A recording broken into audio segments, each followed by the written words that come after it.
Iron Man has been my favorite superhero for a while, and one of my favorite suits of his is Mark 1.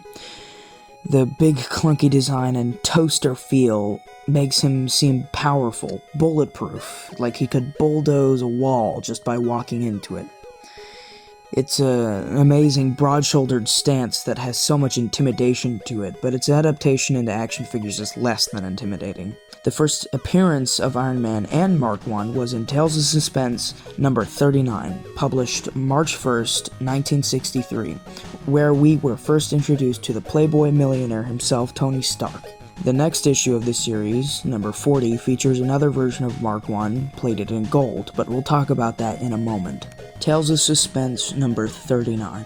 This origin established the fatal injury that first required Stark to don the Iron Man suit. Stark had a significant dose of reality when he was kidnapped and made a working hostage by a terrorist leader. With shrapnel lodged inches from his heart, Stark and a professor used their likely last days to escape their captors and create the first Iron Man. This Mark 1 armor was loaded, if not a little clunky, but for a first draft built by a dying man, it was astounding.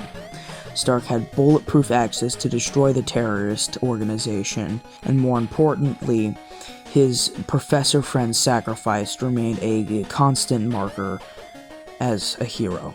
I used a quote here from an article that I'll try to get in the description that I slightly edited, because it was shorter on time and names, and it was a little insensitive, the original names of the characters.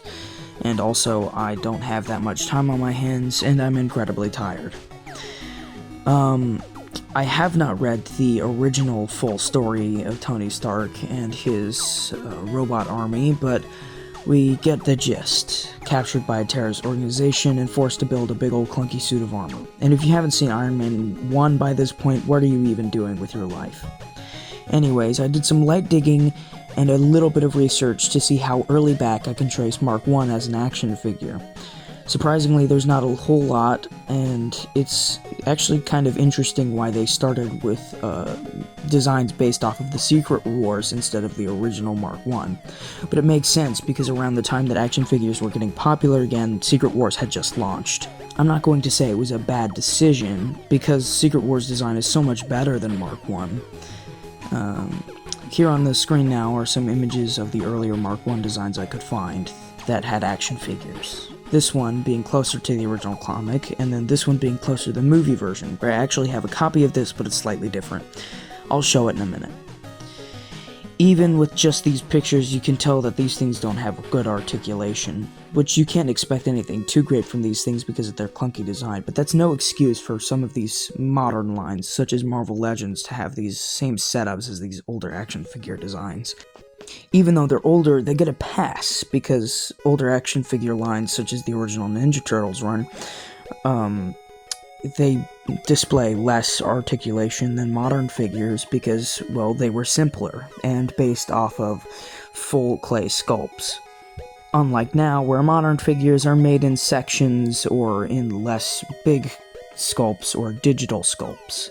But I'm giving the pass to the original 80s and 90s figures because they didn't have all the technological heights, but nowadays, Marvel Legends has no excuse to make these figures these clunky and unarticulated. Now to my experience with the Marvel Legends version of these figures. I have a few different types of Mark 1s here. So I have this version, which is the most faithful to the original comic adaptation, which is the big clunky toaster feeling, if you recall the last 5 minutes of your life.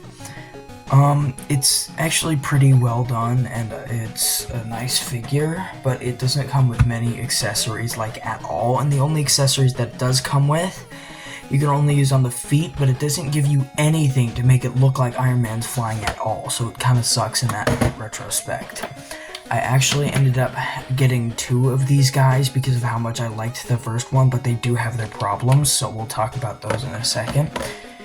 And I also have this one, which is based off the movie, and it comes with your very own Robert Downey Jr. voodoo doll like every single Marvel fan wants. So let me just crack this guy open real quick.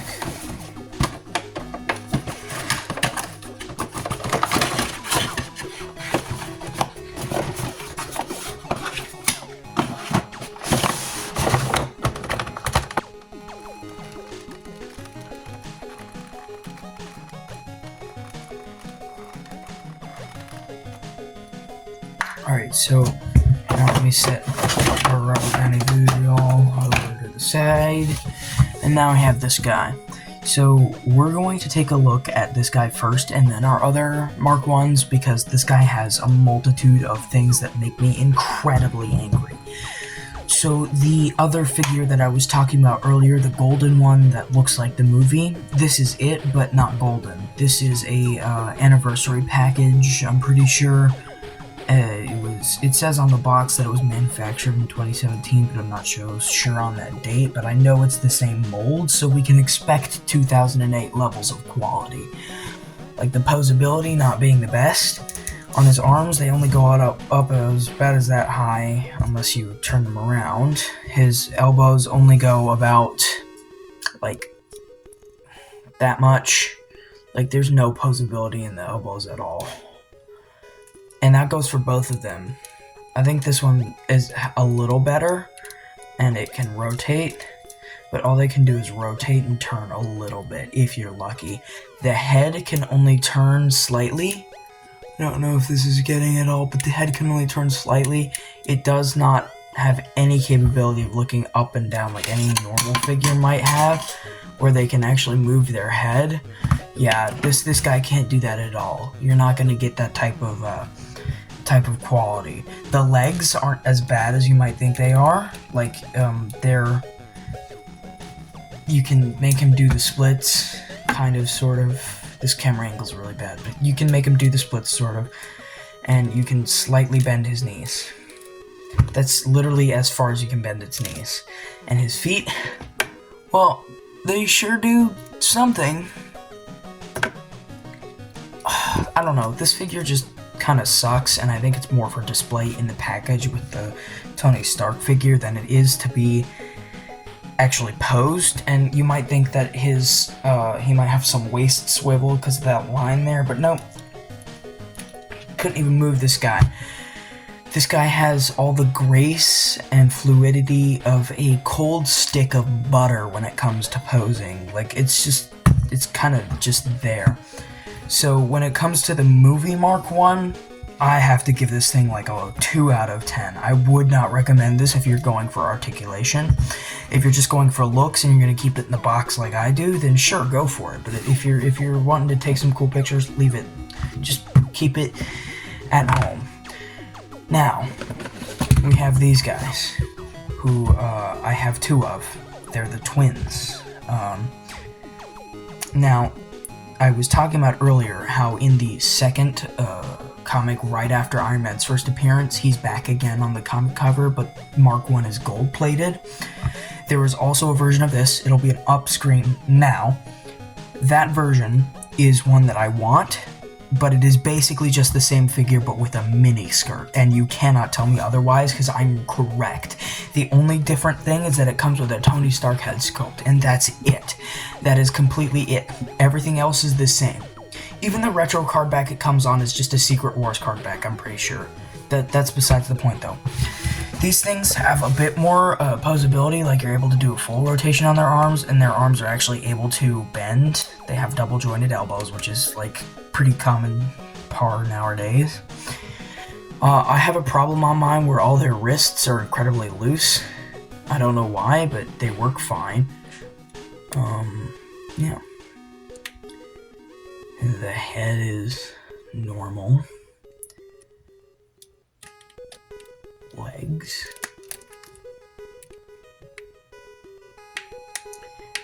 It still has the problem of bad foot swivel, though. Although he can't actually bend the joint in his leg. His head can look up and down a little bit. You can get sorry, the focus keeps going on. Down and up. That's again, focus keeps going out. This guy's alright as a figure. They're cool when they're together and it looks like there's just a fleet of them. So I might get more of the silver one, but I'm definitely picking up the gold one next. These guys were really cheap.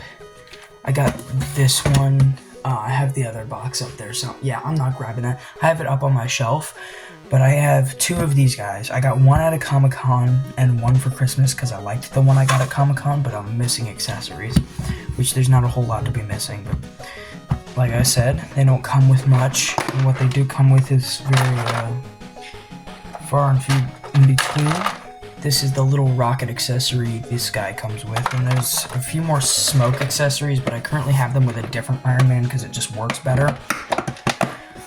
So, yeah, they really just need to bring up their total quality of figures a whole lot more, because when it comes to the posability of these guys, they can't even do like a proper ab crunch. Like, you know, with most Marvel Legends figures, especially your Spider-Man and all that, they'll have like a fairly normal, they'll have this ab crunch where you can kind of see it, where it crunches like an ab's supposed to. These, however, can only pull off the